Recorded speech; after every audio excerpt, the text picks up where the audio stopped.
Welcome to Voices. My name is Augustine Ambe, and you are? Rogers, okay. Rogers, I don't know if you watched the show, if you watched the news last week.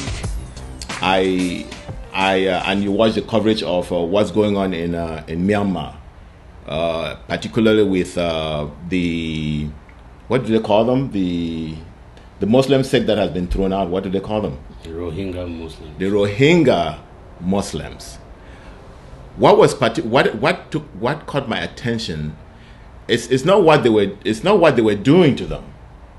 It's the reaction from the rest of the world. Did you watch it? Yeah, I watched it. I mean, we need to underscore, because what they are doing to them is important. You know, we are all human beings, all created in God's image. So what they were doing to them is as equally important as the coverage. The coverage is important to us, which I think is where you are driving to. And the government, not just the coverage, the reaction of the rest of the world. Let's take a look at this. As we reported earlier, the UN's top human rights body accused Myanmar's military of genocidal intent and gross human rights violations against the Rohingya, a Muslim minority in Myanmar. Myanmar's military launched their crackdown exactly a year ago. As Foreign Affairs correspondent Nick Schifrin reports, the UN report calls for top military generals to be investigated and prosecuted for crimes against humanity. 1 year ago, along the Myanmar-Bangladesh border, the Myanmar military unleashed horror. The UN says soldiers torched Rohingya villages and, in the aftermath, tortured men, killed indiscriminately, and carried out systematic sexual violence, creating an untold number of victims of gang rape. The UN says for years the Rohingya have suffered institutionalized oppression from birth to death. In the past, they've been beaten and targeted by Myanmar authorities, but never on this scale. Newly released satellite images show a Rohingya village full of houses last May, and today cleared of life. Myanmar's military was responding to attacks by the Arakan Rohingya Salvation Army, or ARSA. 1 year ago, militants assaulted 30 Myanmar police posts. But today's UN report calls the subsequent crackdown wildly disproportionate, said UN fact-finding mission member Radhika Kumaraswamy. The scale, brutality, and systematic nature of rape and violence indicate that they are part of a deliberate strategy to intimidate, terrorize, or punish the civilian population. The terror worked. Hundreds of thousands fled their homes. Shell-shocked, they trudged through the mud to cross from Myanmar into Bangladesh, where they set up sprawling, squalid refugee camps. Hasina Begum's story was all too common. They burned my village to ash. They shot my father, dead in front of me.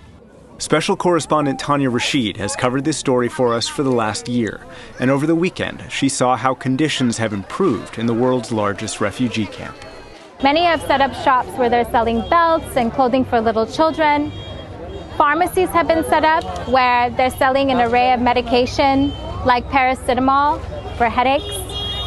There are even cell phone shops where locals are purchasing phones so that they can stay in touch with their families in Bangladesh and even Myanmar. More than half of the population are children.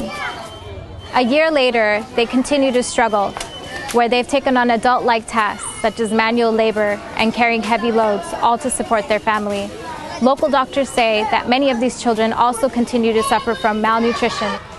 And we heard Tanya Rashid talk about how there are some refugees who would want to go home, but have the root causes that led to the violence, that led to the exodus. Have any of those been addressed? In a word, no. You still have, there's been no accountability. So the people who might go back, they have no guarantees for their safety. You have thousands of people who have continued to come into Bangladesh in 2018, no guarantees of citizenship or basic human rights. So no, the root causes have not been addressed in Myanmar. The state councilor in Myanmar, Aung San Suu Kyi, the Nobel laureate, was faulted by the UN fact-finding mission today, who said that, quote, she contributed to the commission of atrocity crimes. Is she partially at fault?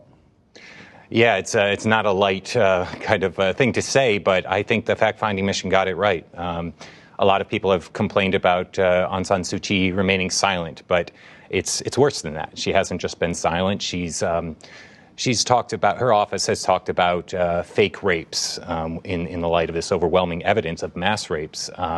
She's blocked the fact-finding mission from coming in to investigate. It's a tough thing to say, and it's important to remember that the greatest degree of responsibility is with the military. But yes, she absolutely should be singled out because she's effectively been an apologist for the military in the face of these really grave crimes. And quickly, in the time we have left, the military is, of course, the headline in the UN fact-finding mission today, and they recommend half dozen generals need to be prosecuted by the ICC, the International Criminal Court, or an ad hoc criminal court. Can these people, can the Myanmar military be held accountable? Yeah, accountability is essential to get at those root causes. And there's a whole list of names in addition to what they named publicly. And the U.S. and other countries have placed some limited targeted sanctions, but there need to be more targeted sanctions, including on the Senior General Min Aung Hlaing. And I think there's other measures like global arms embargo, but what's really missing, and particularly from the U.S., is you haven't heard much from the top levels about what's going on, other than some letters and secondary denunciations. There hasn't really been anything. So in the light of these, some of the gravest crimes in our generation, the idea that the President of the United States would be virtually silent is just unthinkable. But the U.S. government says that it's about to release its own fact-finding mission, right? So isn't the U.S. investigating this and doing something about it?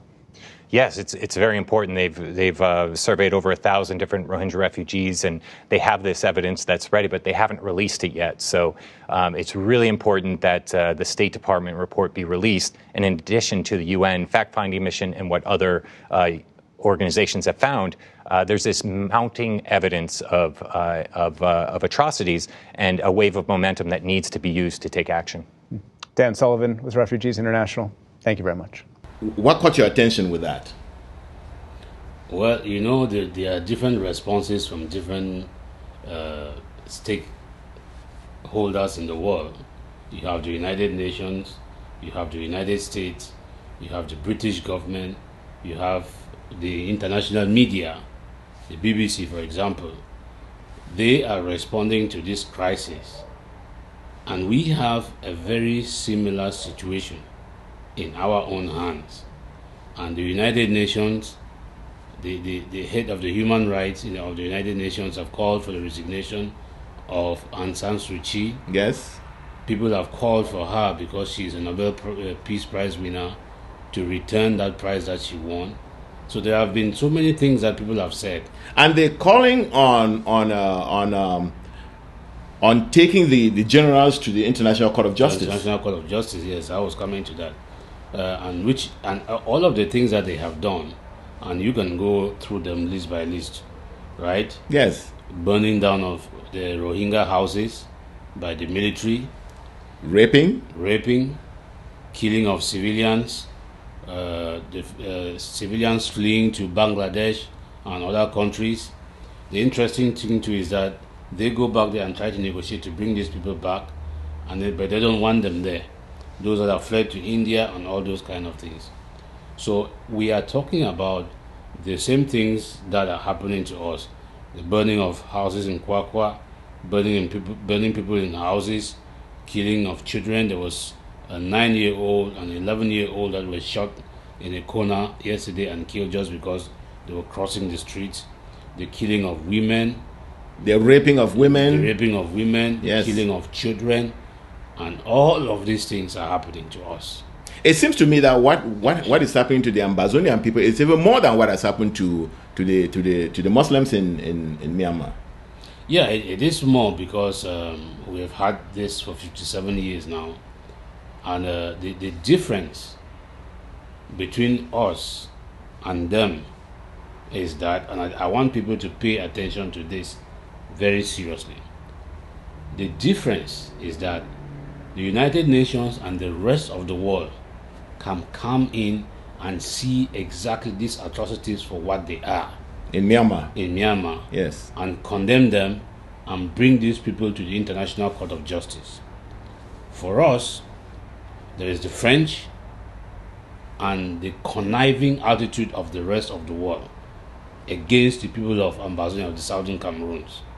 No, I think you're moving to a topic which we should actually let's just finish with the treatment that the UN and the international community, even the international media, the coverage they're giving there is not the same. And yes, you are very correct. I was going to say that the reason they are paying a lot of attention to Myanmar and the Rohingya and they're handling it the way they should really handle it.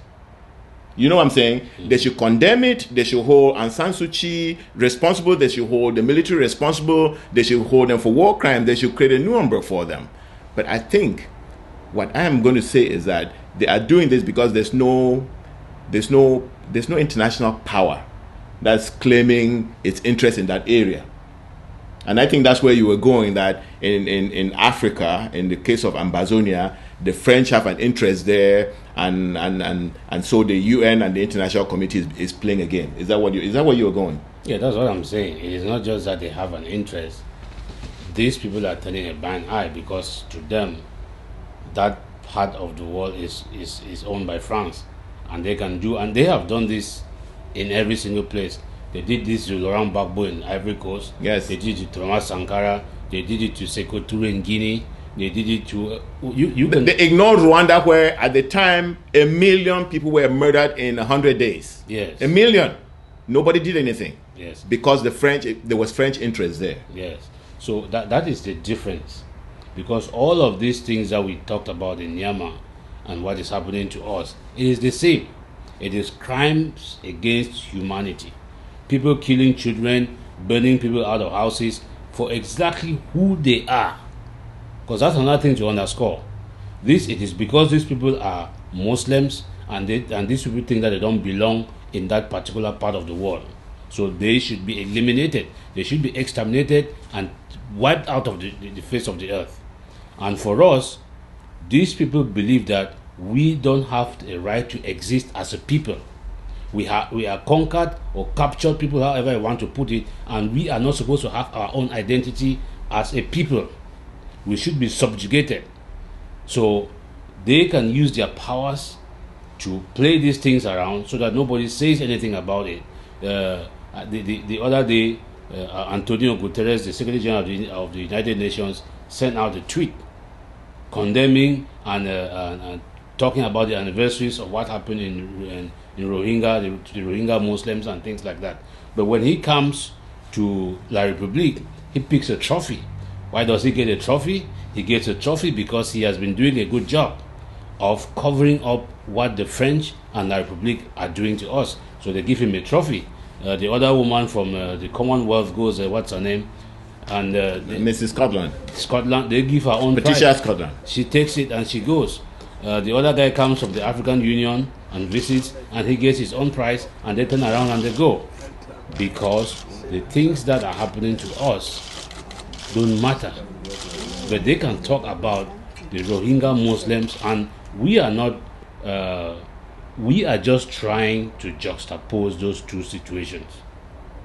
We are not saying that our own situation is better than their own. We are all in the same boat.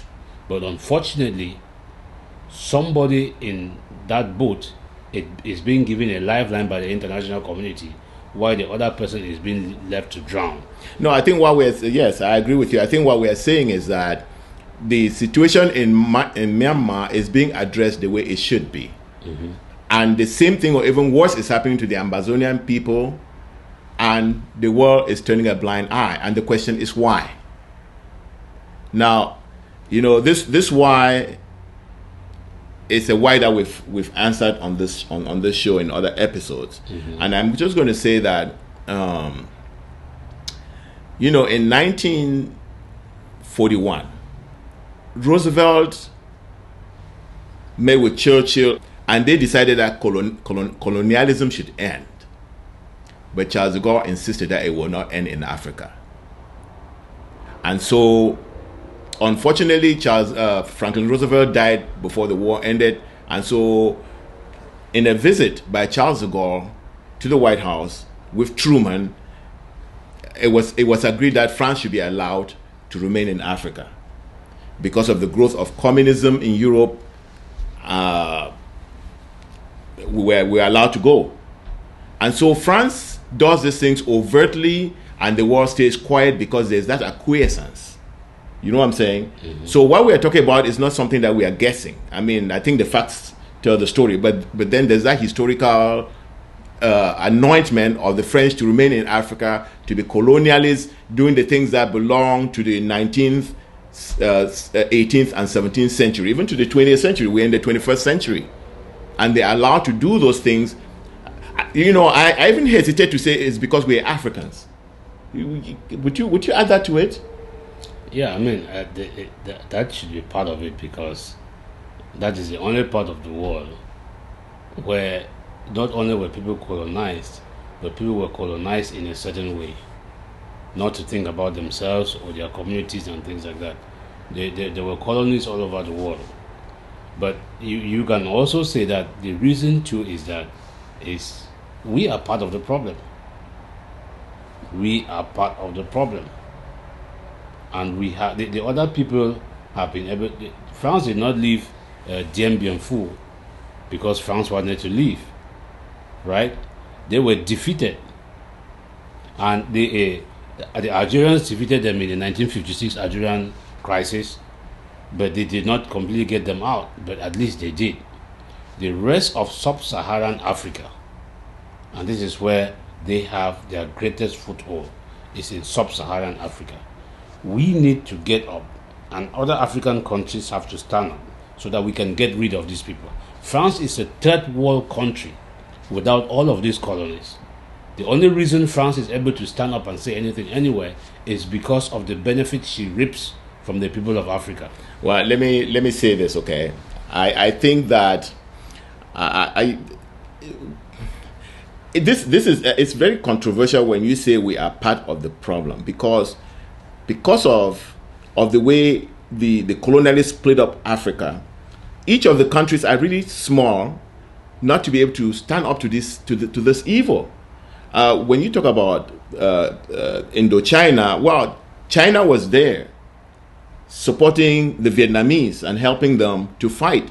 Now we have our own big power, which is Nigeria. It's become the water carrier for France. So yes, you can blame us when it comes to some of these, but not all of them. Not all of them. No, and that is what I said. I didn't say I blame them for all of them. We are living in a different age now. And if people got up in Togo, people got up in Gabon, people got up in Senegal, Ivory Coast, La République du Cameroon, Mali, Guinea, and all of these countries, that France is bringing misery to these people. All of those things will change. All of those things will change. These countries that I just listed are member countries in the United Nations. Now these countries are member countries of the African Union. Yes, I was going to And they know exactly what France is doing to their people. They're member countries of ECOWAS, because if you look at the map of Africa, the French are mostly in West Africa. And that's where ECOWAS is. And that's where Nigeria is the leader. But if you notice, it was Nigerian troops that they took to go and overthrow Gbagbo in Ivory Coast. So I'm glad you're bringing that part of it. But yes, it's a thing that needs this kind of conversation and needs a lot of logistics to coordinate all of them. Do you know that even the AU itself is being sponsored by Europeans, and the UN, which is controlled by 5 powers? Yeah, so those are the problems that I say. That is why we are part of the problem. Because unless you are really independent, you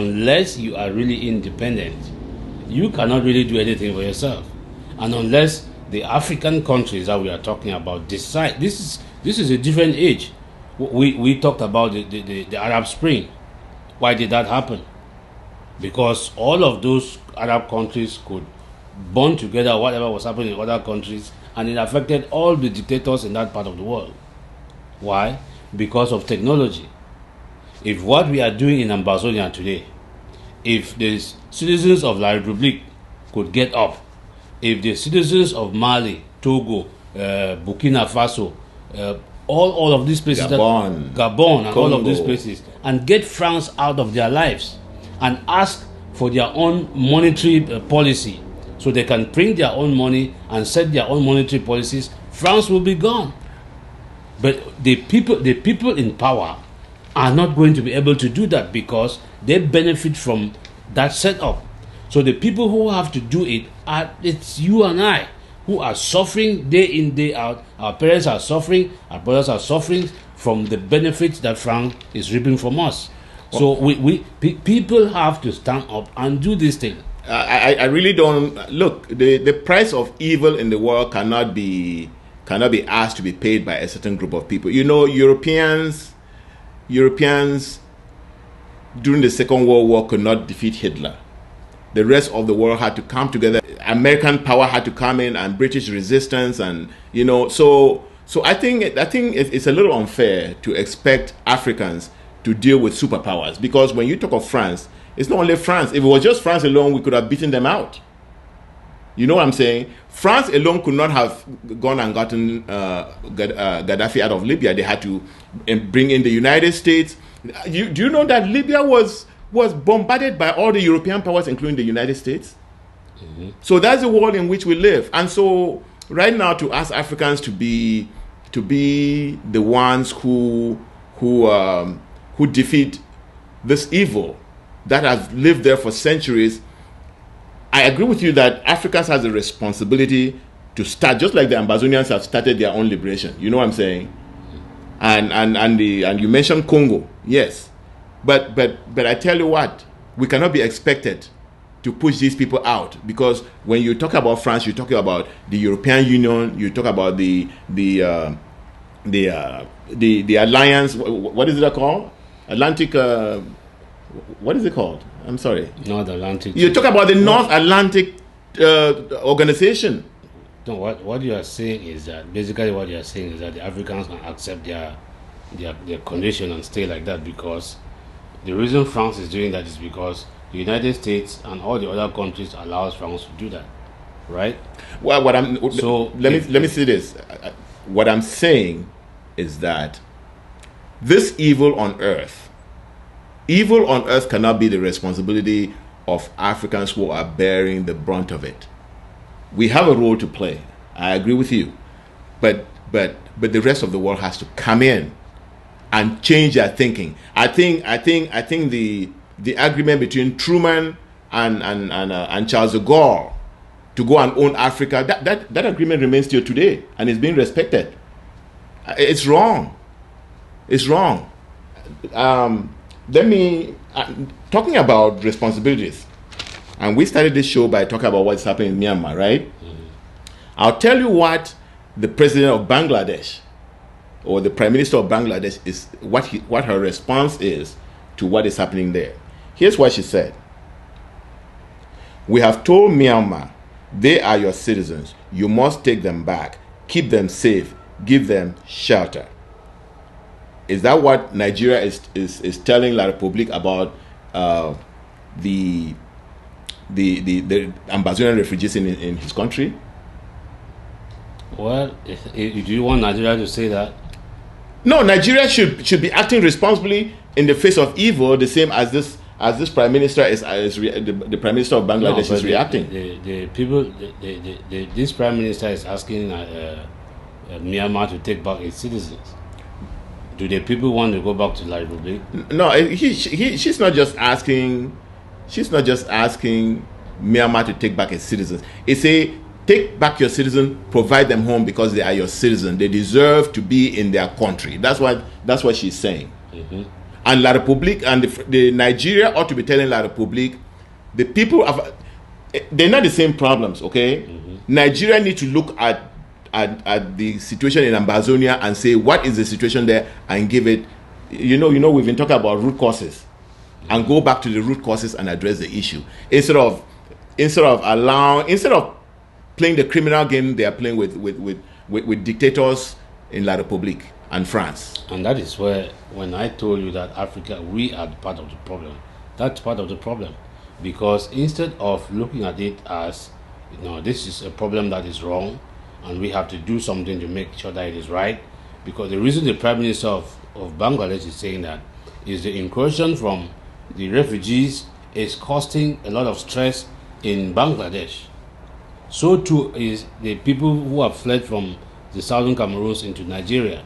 So instead of Nigeria coming along to say, wait, what is the problem here? I know because I was part of this territory. I was administering this territory in the days of the British rule.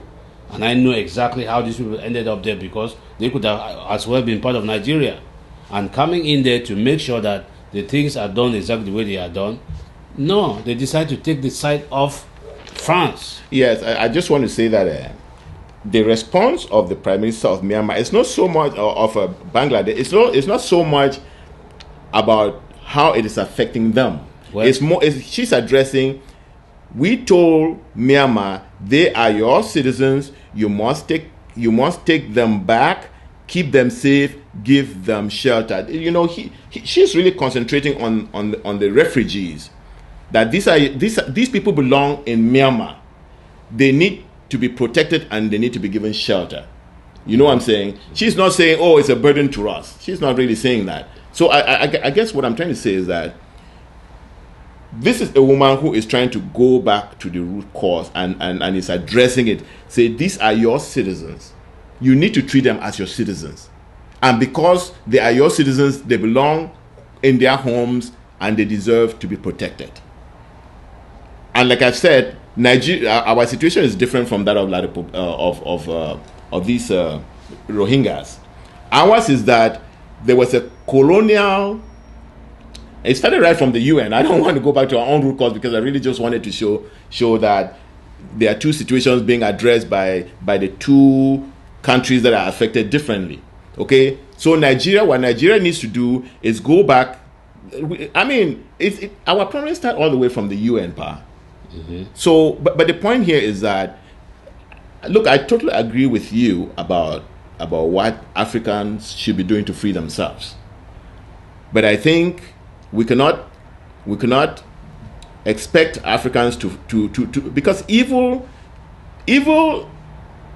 I think is I don't remember these people, but evil in one place is evil in the whole world. And I think there's been some people who stated that more eloquently. And I don't want us to end this segment by blaming Africans for not being able to fight superpowers that have gained power wrong around, and then they form alliances wherein they go around gang fighting everybody in the world.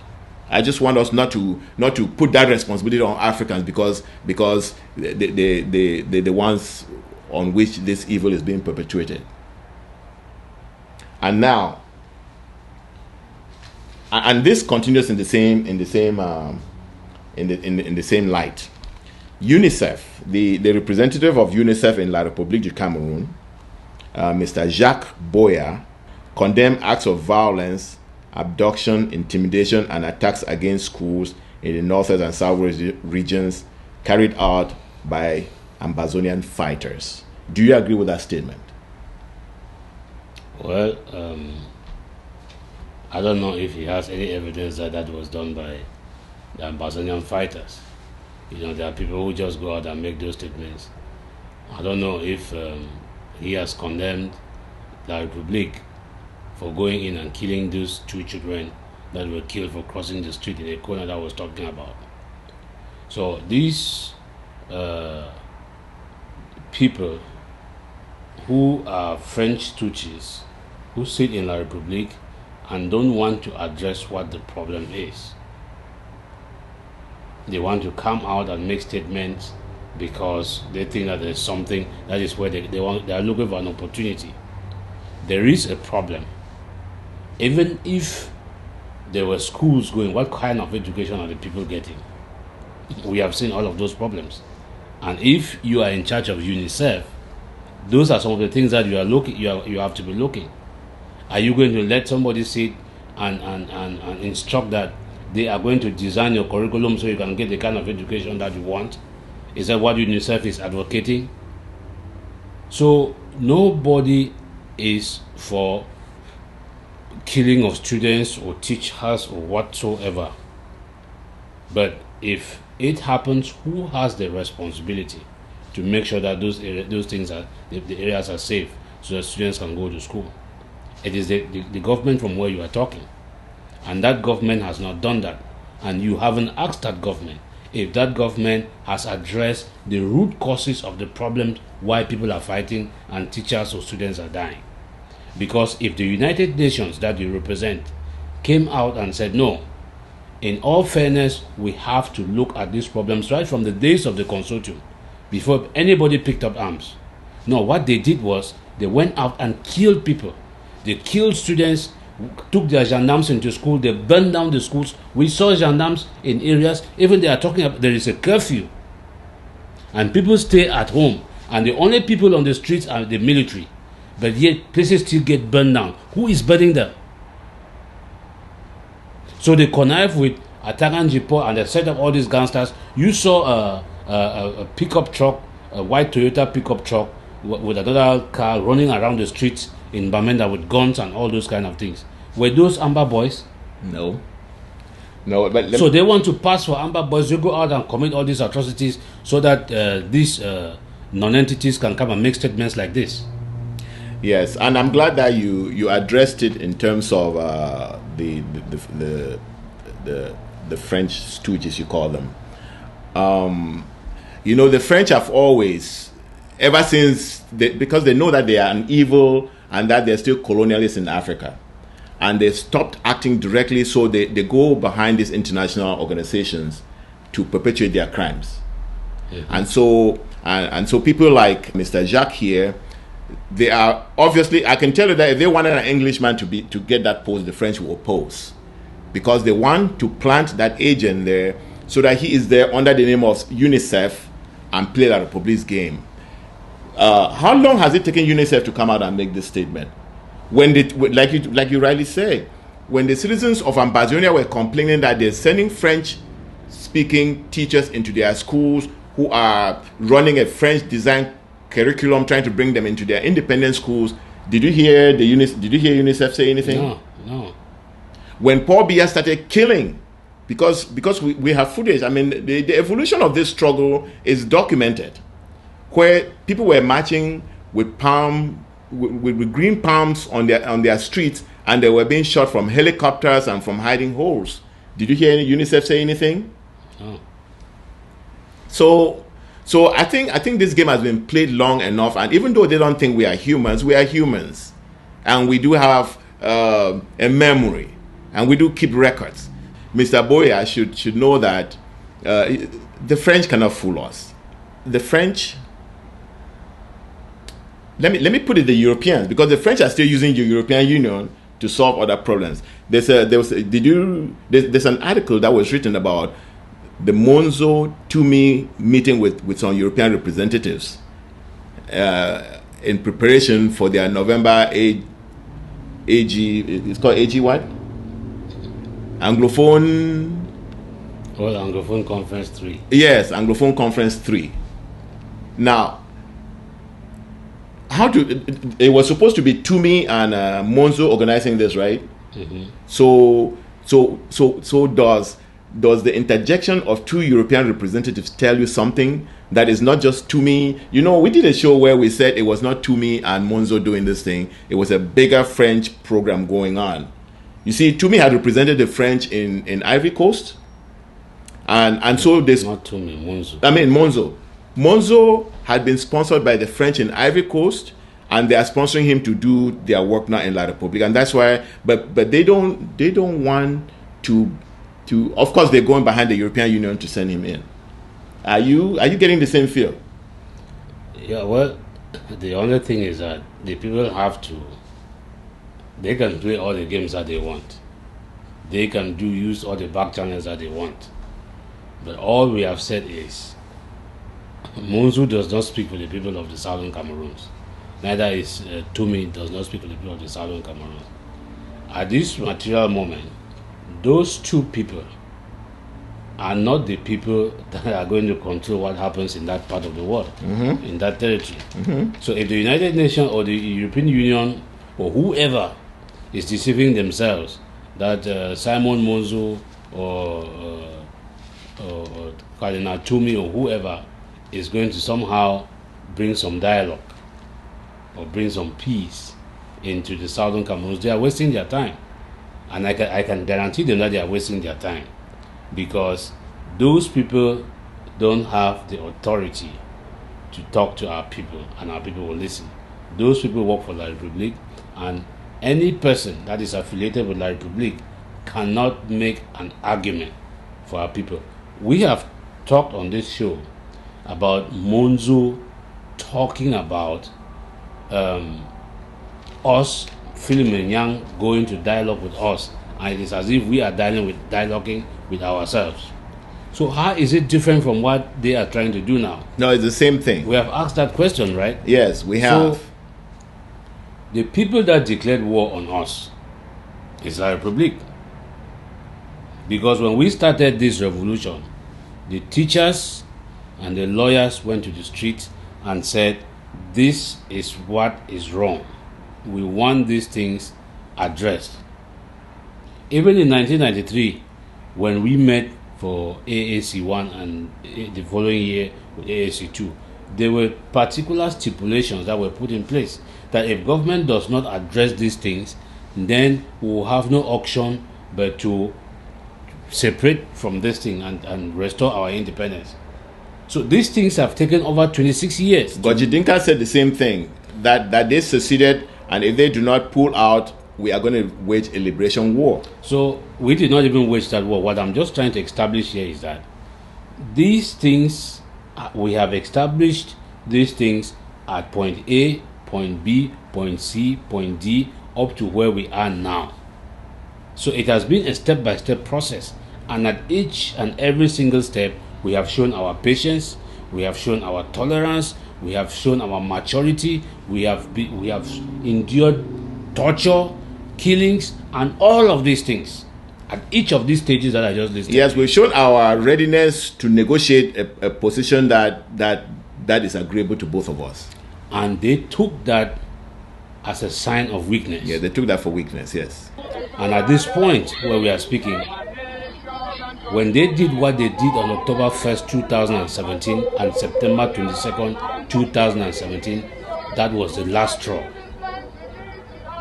That was the last straw. And if anybody thinks that Monzo can go around and try to deceive people and write to La Republique presidency and tell them that no, just encourage these things, go to your airwaves and encourage us and make us so that when we come, we can drown those voices of those he considers a minority. You cannot fool us. Yeah, and he cannot fool us. Remember that Monzo in Atlanta spent 2 hours trying to say how the world does not care about us, we are insignificant, we are not important, and that we should just accept our fate with La Republique.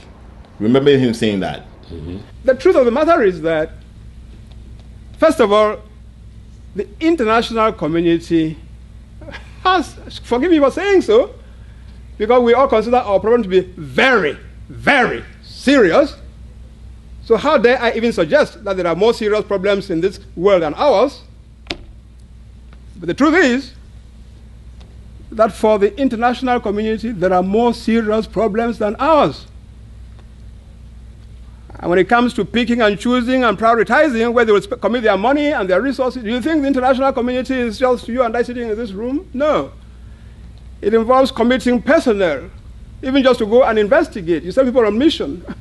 It involves convening meetings of the Security Council. It involves a whole host of things which cost money, require personnel. And believe me, this our problem, put on the scale with other things happening around, forget it if you think that the UN is going to treat this as priority number one for them. They're not minimizing the problem, but they're saying, listen guys, that's your problem compared to what is happening in these other places. I beg you, we'll wait. We'll prioritize something else. The UN's top human rights body accused Myanmar's military of genocidal intent and gross human rights violations against the Rohingya, a Muslim minority in Myanmar. Myanmar's military launched their crackdown exactly a year ago. As Foreign Affairs correspondent Nick Schifrin reports, the UN report calls for top military generals to be investigated and prosecuted for crimes against humanity. As I was thinking about this, And I was just looking at my notes here as I was writing. I said Tumi and Monzo, especially Monzo, are sellout cowards who Charles de Gaulle, in whose colonial empire they want to drag and bury us, could not have tolerated them even to live. Charles de Gaulle would not have tolerated people like Monzo and Tumi in his empire. Charles de Gaulle's watchword to his French fighters for French interests, not against their enemies, but against the Allies, US and UK, was defiance. That's what Charles de Gaulle told his people, that America will want us to do this because the right thing, the French, no, it's say let's be defiant of them, because it is through defiance that will reestablish our superpower France back. Okay, the fascist general understood that France will not get its way as a defeated nation by playing nice to the US and the UK, the only standing powers, okay, in the world, but by defiance to any moves that were not beneficial to the French state. By the French state's rebuilding and rehabilitating Ambazonia cannot be allowed to people like Monzo and Christian Tumi to speak on their behalf or lead them in any endeavors. They are both Judas Iscariots to the liberties and God-given rights of the people of Ambazonia. They do not believe that the people of Ambazonia are worthy of freedoms even in the land in which God gave to them by his will. You know what I'm saying? Which is pretty much the same thing you're saying. And so no, Monzo is an apologist for our colonizers. Monzo does not believe in the Ambazonian people. He does not believe that the Ambazonian people have any rights. They can go and bring Europeans, they can bring the UN. You remember La Republique is paying $100,000 every month to have them being represented in Washington. I don't know how much Monzo is making, but Monzo is in the direct pay of France and La Republique to bring Ambazonian back. They have tried militarily, they are failing. Monzo, this is the same Monzo who told us that if we wanted to free ourselves, let's fight. We're fighting for it, and Monzo now needs to sit down and see what becomes of our fight. He does not need to be interrupting our fight. Yes, we might someday be citizens of La Republique, but at this point we are not. And the only way we are going to be citizens of La Republique is if La Republique is going to conquer us or defeat us. That is the only. It is not going to be on some sort of a negotiated table. The only way La Republique is going to own that land is that they defeat us. But how can they defeat us? Because they're fighting our humanity. They're fighting to change us from being thinking, hard-working people who expect a reward from their thinking and from their hard work. What I'm saying. So they will never defeat us, because the only way they can defeat us is to change us from animals to become dogs or cats or rats. No. So what I'm saying is that it is impossible, because remember, we have established on this show that it is an idea for which we are fighting. Just as Mandela said in the trial, this is an idea that the Ambazonian people, the people of the southern Cameroons, have decided that this is an idea for which it is worth dying for. It is an idea for which they all are prepared to die. Let me say this. You remember in apartheid South Africa, right? Let me ask you, do you think apartheid could have survived? Because the only way apartheid could have survived is to make the people of South Africa, the Africans in South Africa, to not be human beings. Because as long as you're a human being, you can do or undo. You're the creative element in that environment. And if things are not working for you, you would change them. That's why Nazism never survived with Hitler's power. Apartheid never survived with nuclear. You know, South Africa was nuclear armed. You know what I'm saying? Slavery did not survive. Evil does not survive when it comes to a human being, because they will continue to fight it until the day they die. Until the day they die. And even if the master has so subjugated them that he can use them as his house slaves, he still watches his back And even though there's house slaves, they're still looking for, they know that they are slaves.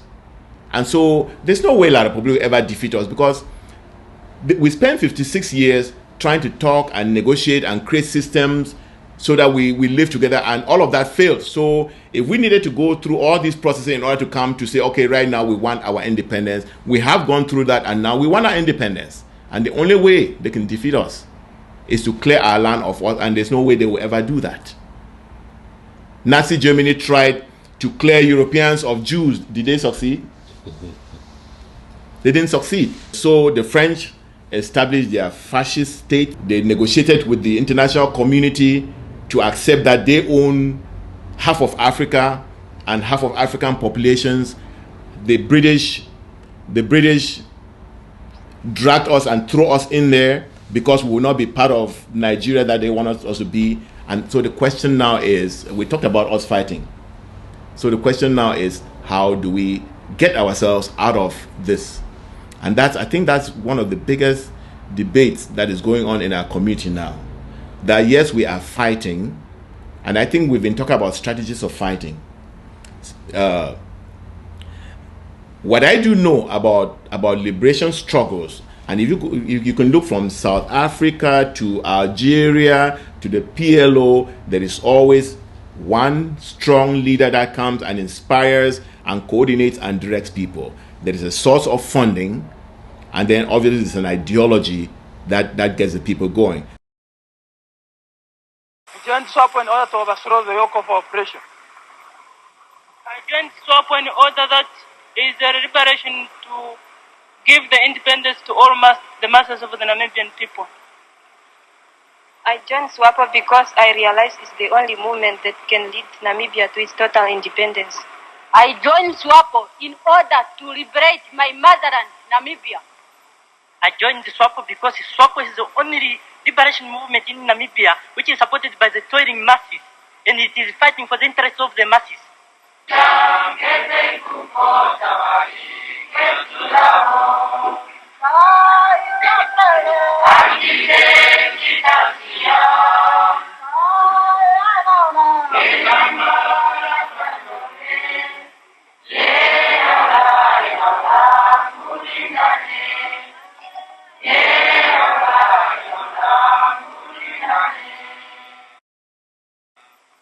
SWAPO of Namibia, which I have the honor to represent here, was formed in Namibia in 1960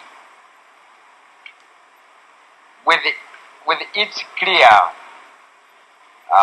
aims and objectives to liberate Namibia from South African fascist colonial oppression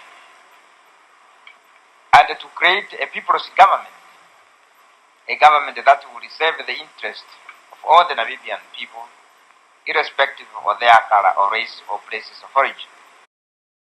Our ideology is that we need to get out of colonization. Yep. Our source of funding right now is all the pennies that people are contributing internationally. La Republique has done its best to take every single leader that comes up. And so a few weeks ago, you and I started on this show by saying that because we don't have national leadership, and because there are middlemen that are taking some of the finances that our people in the diaspora are trying to contribute to the struggle, these middlemen are taking it and taking care of themselves in the diaspora. In fact, you remember there was a match in Washington 2 weeks ago, and the argument between the middlemen now is who gets how much. So what this does, it puts our people in a situation, and I think what you and I in this show a few weeks ago discussed, and which many other people are picking up, is that our people in the diaspora should start looking for ways to send this money direct into their fighting forces in their different localities. And so that's where we are now. My question is, and I know you and I did talk about, we had a little discussion about it last week, whether is this a formula is it a formula that can work? My question is, or the question that is left to be answered is, how do we resolve this situation where we have each group defending their territories very well, and they're defending them very successfully. You know what I'm saying? Mm-hmm. So the question is, how do we move forward? Well, we have always said power is to the people. Power is with the people. Yes. We are struggling to build a country by the people, of the people, and for the people. So what is going to happen is that the people in their communities, they started this. You and I have always said that the people on the ground, they are the ones who know best what is supposed to happen. Yes. And we are supposed to support those efforts. And on this same show, we have said that there are people who sit out here and say they don't want to support your efforts because they don't want the Republic to come and kill you. So they are sitting out. Mm-hmm. And that has not worked. Mm-hmm. The children that were killed in O'Connor yesterday that I'm talking about, they probably don't even have anybody out here. They were going around doing their things just like children play around, running around from one end of the road or the quarter to the other, and they were shot. So there is no way somebody is going to sit out and say, I don't want my people to be killed. So what we have said is that people need to empower their communities, because if we empower our communities, then these terrorists cannot just walk into our neighborhoods and shoot little children like this and walk out. Yes. If we empower our communities and send them a clear message that you have done enough of this, and if you step into my community again, you before one is before armed. So before they come into any alley, they are looking left and right. All these things will stop. Yes. And how do you empower your community? You have to go back to all our country meetings. All of us will have cultural associations. Yes. And those cultural associations that are out here in the diaspora, you should not be going out there saying that you are raising money to go and do a water project or to go and build a school, to go and do. We are looking for a country that all of those things will be provided to our people. I like that you interjected that, because I have always seen those, we pay taxes, and those taxes are supposed to be for government to go and do this project. They take them and instead go and spend time in Geneva. I'm gonna. No, let me finish what I was saying. Yes, I just want to say that they take this money and go and make their international tours and bank them in foreign countries, and then we now start doing government work. Yeah, but it has. So we need to. So I think what I hear you saying is that we should free our country so that these things remain government things and government can take care of it. But we need to free our country to do that. Yeah, you quoted John Locke in one of our shows. Yes. Here. Yes. Oh no, it was not on one of our shows, but it was on a program that I was doing for my village health center. You remember? Yes. Where you said, John Locke says, we as citizens give certain rights to government. We give up certain rights to government so government can come in and take care of certain things. Yes, things that we cannot take care by ourselves. Yes, so we cannot give those rights to government, and then government takes those rights from us and then still expect us to come and do some of those things that we are allowed for government to do. So what I'm saying is that instead of Bali cultural group, which is one of the most powerful cultural groups here in North America, that they can raise millions of dollars even in a day, instead of saying you want to go and build a school, you want to go and do this and do that, you have to empower the people of Bali. You have to empower the people of Bali. You mean the fighters of Bali? In Bali. To be able to go out there and defend the community. I have seen corpses where these people went into people's houses in Bali, the people were sleeping, they pulled them out and shot them in front of their children. Yes. And their wives. Yes. If the Bali cultural group here in North America decided that they have to empower those people to protect their citizens, because the life of those people it is more important than building a school. We can build millions of schools, we can transform that country into anything, but we cannot replace those citizens as fast as they are killing them. Yes. So we need to redefine what our priorities are. Whether it is an ex-student association that comes from the southern Cameroons, whether it is a cultural group, whatever it is, or it is just a group of patriotic citizens, you have to stand up for your people. If you are not with your people, you are against your people. And being against your people does not only mean that you are going to pick up a gun like the Republic and shoot at them, but when you sit aside, you are endorsing the actions of the enemy, and you are part of the problem.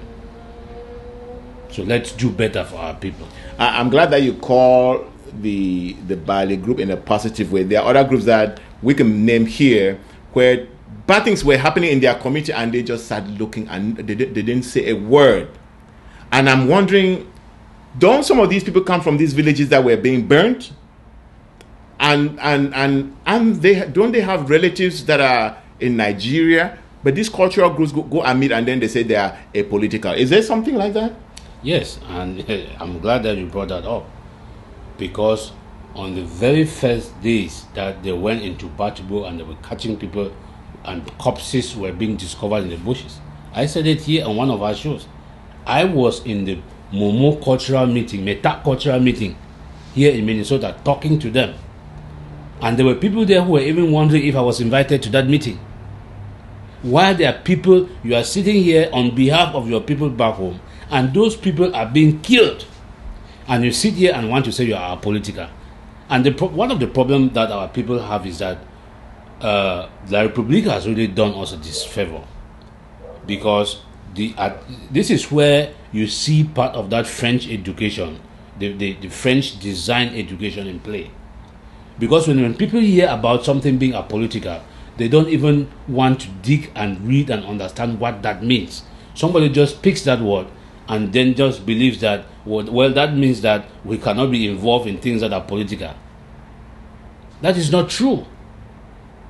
And because we are products of a system that was meant to under-educate us, to keep us thinking like this, because that is the reason they did that, so that you don't have to dig deep to understand exactly what they are doing to you. You are going to sit back and say, no, my cultural group is apolitical. No, but how can a cultural group, how can Bafut Manjong be apolitical when they are attacking Bafut?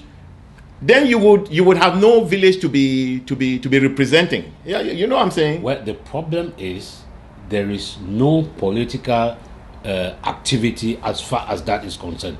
When the United States Internal Revenue Service talks about organizations being apolitical, what they are saying is that these organizations cannot openly go out and support this candidate against this candidate. That is what that Internal Revenue Service law says. You cannot openly come and say, because I am against this position, as a Meta cultural group or a Bafut cultural group, I am going to endorse this candidate for public office against this candidate. The Catholic Church, because they are against abortion, they cannot come out and say, as a tax-exempt organization, they cannot come out and say, I am going to support this candidate that is pro-life against this candidate that is for abortion. No, but Papa, you see, let me say this. So that is what the law is, and people don't even want to understand those things. And then you come out and you are saying that, no, I fall in this category of an organization, so I am apolitical. Because you don't understand those things, and you have not taken the time to understand what the government of the United States means when it puts those rules in place. You think that it is an umbrella thing for everybody. No, but what I'm trying to interject there is that when the United States say what you just said about laws, right? When the survivor of the United States it becomes a question. All those laws are put aside. Exactly. They are put aside. So if you're, but some of these things that we talk about is not even about politics. It's not about politics. It's like the Manu group in town here, right? Mm-hmm. Because remember that the first place that La Republique attacked was Manu. Yes. And did the Manu group in town here help? No, that I know of. Maybe someone, I don't know. When Seseko came to town, was the Manu group there to say, Seseko, you are fighting a good fight? No. I mean, those are what we're talking about. And so if people think that being apolitical means that you allow your family and your villages to be burned and then you sit in America and think that you are apolitical, it's dumb. That's what I call it. It's dumb. Because, you know, when the Second World War started, what FDR did was he converted all industries towards the war effort because it's a survivor of the country before we even come there and start talking about the loss of that country. So, but I'm really glad that you took, because we are talking about local protection committees supporting communities and counties supporting counties, because there's no national group that is taking care of this. We have middlemen that are exploiting this vacuum for their own riches. So I'm glad that you identified the cultural groups as the place where this support, this direct support to the fighters should really start. I'm very glad that you brought that. So these cultural groups go and sit in their groups and think about it again. That when we come and contribute money and have 50,000 sitting in the bank, meanwhile they're burning your villages, burning parents there, schools are not going on. What are you doing? Anything else you want to add, Pa? No, I mean, and we always encourage the people, because sometimes these people listen to you, that they listen to us. So it is part of your duty to let them understand exactly what is happening and what is at stake. Because when you communicate that message to them, I think they will get it. And for every one of us, I think it was one Robert Powell that says, we only fail in our duty when we neglect to perform that duty. If all of us perform our duties, we act as responsible citizens of the Southern Cameroon or those various cultural communities or ethnic groups where we come from. If we honor our duties to our people and our heritage, we will not fail.